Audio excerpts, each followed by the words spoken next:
You're listening to the Platform Launchers podcast. I'm John Stange, and it's great to have you with us again this week. I always enjoy our opportunities to be able to get together and to talk about platform development. And this week, we're going to be talking about something that I think is intensely practical, but it sometimes sounds really, really technical to people. And it sounds so technical that a lot of times people don't bother to do this. But we're going to talk about SEO.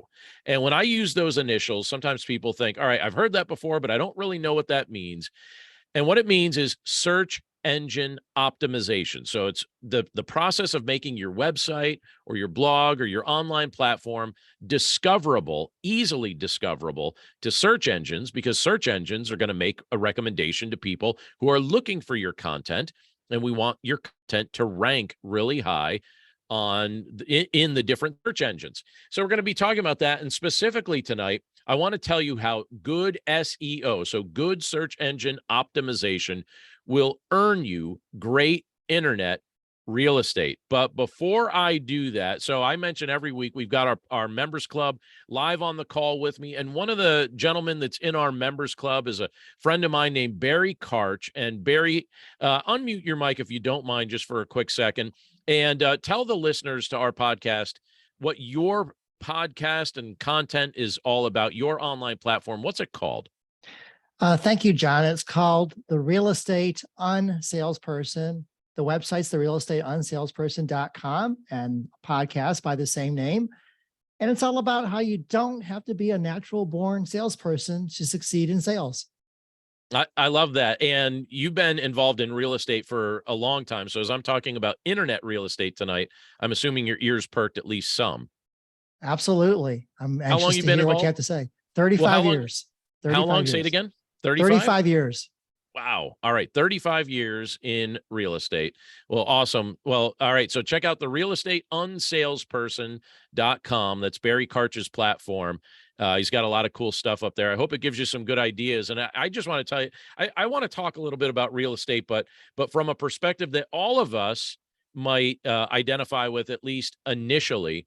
So growing up, my sisters and I would frequently play a particular game. It was a game called Monopoly. And I'm sure many of us, if not all of us, are familiar with this game. And I have to say, to this day, it's essentially the only board game that truly holds my interest. Now, before we jumped on the podcast here, some of our members club members were talking about different board games that they're interested in. But I've got to tell you, I'm not so much a board game guy, with the exception of Monopoly. I love playing Monopoly. It's something I enjoy. I'm willing to carve out a ridiculous amount of time to play that. I particularly enjoy when I'm able to convince my father, who's really fun to play Monopoly with, and my kids and my siblings to play with me. We just have a good time. The games take forever, but it's truly a lot of fun. And it's really entertaining to try and gain control of that board when you're playing Monopoly. And if you're familiar to the game, I'm not telling you anything new when I say that one of the secrets to winning that game is to acquire as many properties as possible, however you can. So get those properties however you can. That's the secret to winning the game. And then when you develop those properties by building houses and by building hotels and collecting rent and all of that from the other players, every time they land on your square, when you do that, that's how you get ahead in the game. That's how you win the game. What I've learned in playing Monopoly throughout the years is that most of the hard work is done early in the game. So if you're aggressive early in the game in acquiring that property and building those houses and building those hotels, then you end up being richly rewarded later. Now, I bring that up as an analogy. And again, Barry, thank you for letting us highlight your platform as well related to real estate. But I think when I'm thinking about developing an SEO strategy, I'm thinking about, making a website optimized for search engines. When I think about developing that kind of strategy for your online content, I think it works similar to what you end up doing when you're playing a game of Monopoly. If you're smart right away about how you build your website and how you build your blog and how you create your landing pages, if you do that early on, you can benefit from great SEO for many, many years. In fact, there are things that I posted online 5 years ago that are gaining more traction now than they were when I initially posted them. And you'll end up gaining an edge online for certain terms when they start showing up because you've got good SEO. They will start showing up in search results. People will discover them, and then they will discover your blog, your website, other things that you've created. It's basically like owning property online that people keep coming to and people keep landing on and people keep discovering over and over and over again, and they're paying rent. They find your property, they land on it, they pay rent. That's how SEO works in my mind. And I'm going to make this really easy for us this week. And by the way, recently my daughter asked me to explain how I'm driving traffic to my websites. And I told her there's a variety of things that I'm doing, but one of the most important tasks is making sure that I'm optimizing each page's SEO, search engine optimization. And to be honest, once you understand what that means, it's really easy to do. Everybody thinks it's hard, but it's not hard. It's actually really easy to do. And it will keep people coming back to your site over and over again. Your site will become one of the easiest places for them to discover on the web. And that can help you share your content. And that can help you make sales essentially on autopilot, or it could drive affiliate income. All of that if people are discovering your website. So if that sounds appealing to you, I just want to share very quickly 8 tips that can help you improve your site's SEO. And again, all of these tips are easy. The hardest part is actually knowing that they're necessary. Many people don't know these things are necessary. So we're just going to skip to the hardest part and just acknowledge that these are necessary to do. Apparently, most people don't think they're necessary, but most people have very bad SEO on what they're building online. So these are 8 tips that I think will help you get better SEO. And these are things that I am directly doing, and they immensely help what I'm building online. So here we go. Here's tip number 1. And this is the biggest of all the tips. This is number 1. Again, not rocket science, but certainly helpful. Number 1 is update your content regularly.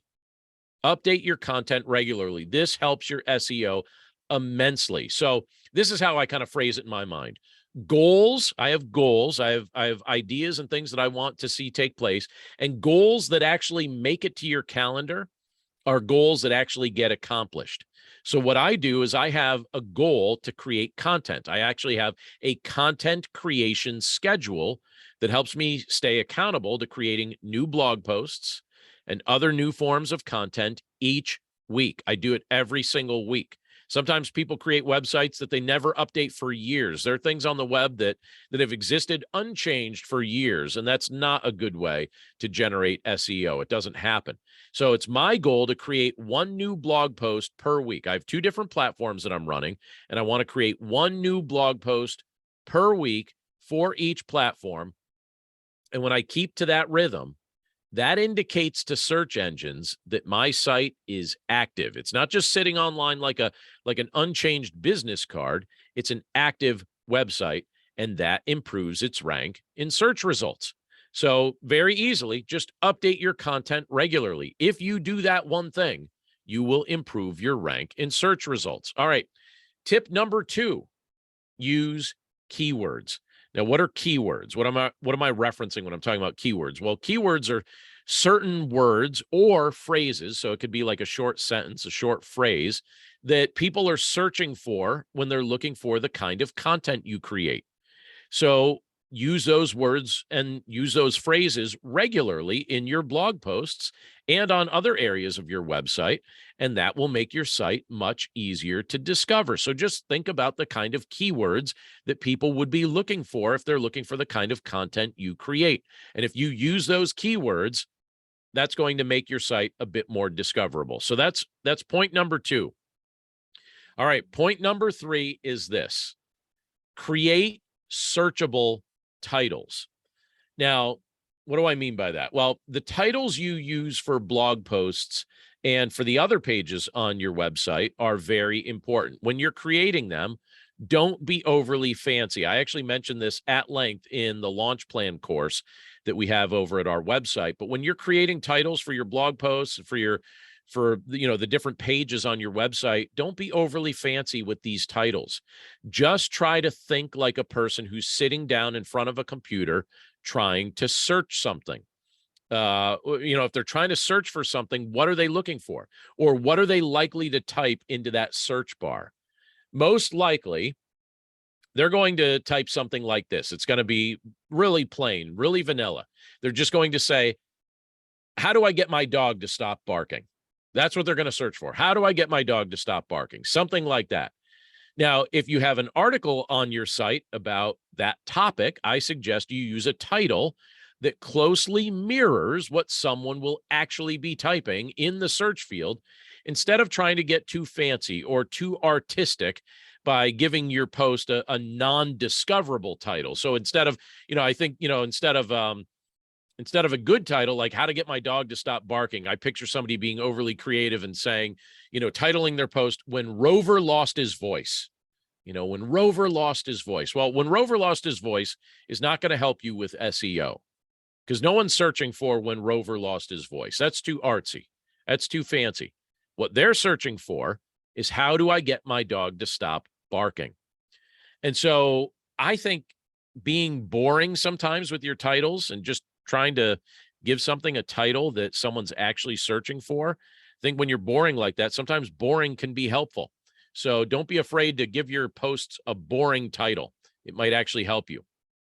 All right, number 4 on my list here is this. Don't duplicate content on your site. Don't duplicate the content on your site. So some people, what they try and do is they try and game the SEO system by duplicating content on their website. And they do this in the hopes that duplication will make the site more discoverable. And that doesn't work. In fact, it can actually cause your site to be penalized by some search engines.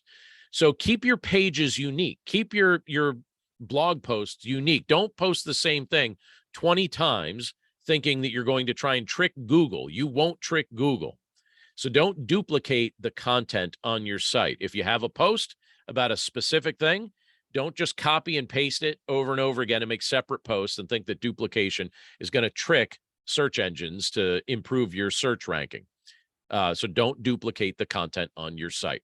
All right, number 5 on my list is this. Add your main word to your title tag.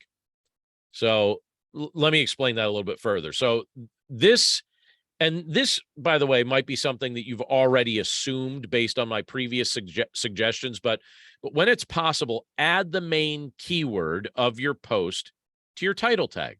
So if your post is about something like gourmet coffee, make sure the words gourmet coffee show up in your title. So call the post something like the best gourmet coffee brands to buy if you're on a budget. That would be a good SEO friendly title. That's the type of thing I think people would actually be searching for. So something like the best gourmet coffee brands to buy if you're on a budget, not something like what I'm sipping when my wallet is empty, right? What I'm sipping when my wallet is empty. That sounds fancy. That sounds creative. It's not SEO friendly. But if the main word of what your post is about is gourmet coffee, make sure the phrase gourmet coffee is in the title. Make sure it's in the title tag. So, the best gourmet coffee brands to buy if you're on a budget. That's a good one. All right. Number 6 on my list is this. Add keywords to your page settings. So one of our members here, Danny Davis, was just saying before our podcast started here that he just started using Squarespace for his blog. That's one of the sites I like a lot. The 2 main sites that I use, or 2 main platform hosts that I use for online content, are either Squarespace or Kajabi. So one of my platforms is hosted with Squarespace. The other one's hosted with Kajabi. I like them both for different reasons. And depending on where you're hosting your website, so if you're hosting on a place like Squarespace, you may have access to page settings. So you go into the settings of that kind of host, and they give you access to the page settings. And if you have access to that where you're hosting your blog or your website, just take 5 seconds to add some keywords to those page settings. You really only have to do it once. You could do it more for each individual blog post if you want, but for your site in general, it only takes just doing that one time. So go into your page settings and add some of your keywords. If your site is about pet care, add pet care to your page settings and some of the keywords there. If it's about gourmet coffee, add gourmet coffee or even some gourmet coffee brands to your page settings. Just do that, and that'll make some of those pages a little bit more discoverable to search engines. All right, here's another one that you may not have thought of. And this is a bit creative, but just think about this. So most of the time when you're creating a website, you're putting some images up on that website. And I don't know if you've ever thought of this before, but another way you can generate some more search engine optimization is to give those images SEO-friendly names. Now, I'll explain what I mean by that. So naming the images on your site, it's one of the most often overlooked SEO tactics. But when you rename some of your pictures to reflect appropriate keywords that fit with that picture, it could actually help boost your ranking. So I'll give you an example. So if you're a friend of mine has an auto dealership, he has a website that goes with that auto dealership. So his website's dealing with vehicles, automobiles, cars. So if your site has images of cars, don't leave the image name that you post on there something like IMG 2526 or something like that. Rename it something like 2022 Toyota Camry. Just give it a new name.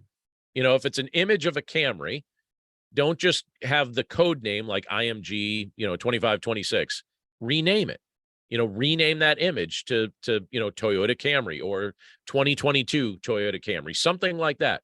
That is an overlooked tactic that does help with SEO. Search engines will pick up on that. They will read the code. They will notice that you have renamed that image. And if somebody is searching for a 2022 Toyota Camry, they might be more likely to find it because that page is going to be indexed more highly in search engine results because they've read that that's the name of the image you have on the site. Search engines will pick up on that, and they will drive additional traffic to your site if you do it. All right, here's number 8. This is the final tip I have for you related to SEO. And again, hopefully you found these easy. I think these are all very easy things to do. I think if you just take this list and apply it to your website, your SEO will grow exponentially, especially if you start with creating regular content. If you're putting new regular content up every week, that's going to be the biggest boost. But here's number 8. Use backlinks and interpage links. Now, what do I mean by that? Well, page linking demonstrates authority to search engines. So if other sites are sharing links to your site, that improves your SEO because the search engines will see that other sites are sharing your content. And I think for most of us, that'll probably happen over time as we continue to create content. So if you continue to write helpful blog posts and create other good content that people start sharing, that creates a whole network of backlinks all over the internet where people have shared your content. But that takes time, right? You're creating content, you're waiting for people to share it. There's actually a way you could speed up the process a little bit. And the way to speed up that process and develop some additional online authority is just start linking to some of your other pages within your site. So if you write a blog post that's about books, but you also have a bookstore that you've set up somewhere else on your website, create a link on that blog post to your bookstore page within your own content. So just create links to your other content within your posts. Create your own backlinks within your site. This can actually give your site an SEO boost early on while you wait for other pages to create backlinks to the other stuff that you're creating. While you wait for that to be shared organically, you could start creating backlinks to your own content just by linking from one page to another within the content you're creating. So use backlinks, but also use interpage links within the content that you're creating. So all that being said, I just want to encourage you, give these suggestions a try if you're trying to improve the discoverability of your website, because if you consistently apply these concepts, I am certain that you will see your traffic gradually improve along with your page rank in search results. And that's going to improve the growth of your online platform. I think it has the potential to also improve your income sources. It might improve your affiliate income and might help you share the message you care most about online to more people. Give these approaches a try. None of them are hard. No matter where you are in platform development, I think you can implement any one of these 8 or all 8, and I'm certain that it'll help. Before we finish up, I just want to remind you of a couple quick things. If you want to head over to platformlaunchers.com, on the website, you can see a variety of things. We have our launch plan course that will help you get your platform up and running.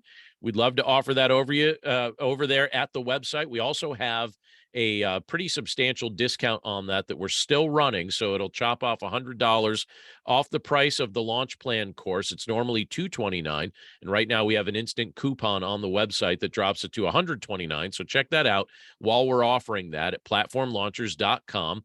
Another thing you can do, though, if you're interested, is you could become part of our members club, like Barry Karch and like Danny Davis and some of the other people that you've heard me mention on our podcast here. They're all part of our members club, and we get together once a week. We have a wonderful time together. And it's really beneficial for us as we seek to grow. We share information. We try and inspire one another. We also hold each other accountability, and our platforms are growing together. One of the things we had a conversation about right before we started recording the podcast tonight is just how several platforms within our group are really generating noticeable amounts of income, particularly through affiliates. That seemed to be the theme tonight. But we also have people like Melissa Hughes. She's going to be releasing a course really soon, so keep your ears open for that. But really exciting stuff. We would love to give you a 2-week test drive to become part of our members club. So jump on platformlaunchers.com. You could take the free 2-week test drive. You can see all our previous videos in our member vault. And there's a lot of helpful content that will really help you get your platform up and running. And we'd love to actually meet you in person if you'd love to be part of the group. But that's it for us this week. Thanks again for joining us. We look forward to catching up with you again next time. And again, just stop by platformlaunchers.com and check out all the fun things we have for you there. Thanks again. Take care.